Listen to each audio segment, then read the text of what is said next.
আজকে ঈদের দিনে পাখপাখালি গ্রামের সব ছোট ছোট পাখিরা মিলে খুব ঈদের আনন্দ করছে।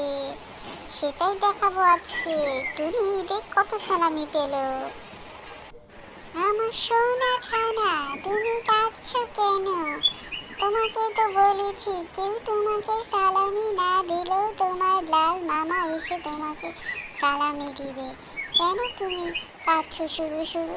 এসো ঘরে এসো, আর কেঁদো না। তোমার মতো ভালো ছানা আর দুনিয়াতে একটাও হবে না। মা, কেন কেউ আমাকে সালামি দিল না? কিভাবে এখন বাইরে বাইরে বাইরে বেড়াতে যাব? পাখি বন্ধুদের সাথে খেলবো, মজা করব। আরে আমার ছোট্ট ছানা, তোমার বাবা তো তোমাকে সালামি দিয়েই গেল।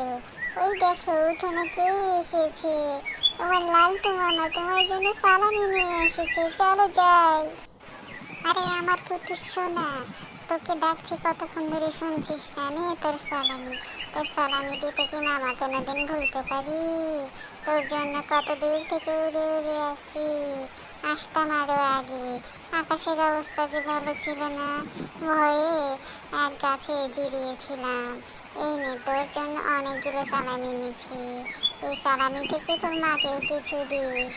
দুজনে মিলে কেনাকাটা করিস, ঘুরিস গাড়িস। আমি চললাম এখন রে। তুই যা, ঘোরাফেরা করতে যা, কোনো চিন্তা করিস না। কিছু লাগলে মামার কাছে উড়ে উড়ে চলে আসবি। মামা তোর জন্য সব সময় আছি। সালামি নিয়ে টুনি চলে এলো সোজা জঙ্গলে বন্ধুদের সাথে গল্প করার জন্য। কিন্তু সেখানে ঘটে গেল এক হৃদয় বিদারক ঘটনা।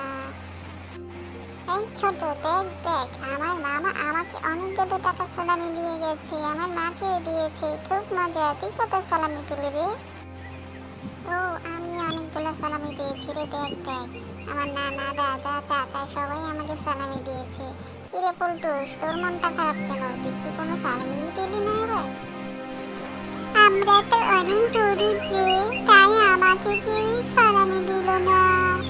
আমার এক ভাই আমাকে প্রতিবারই অল্প কিছু টাকা দিত।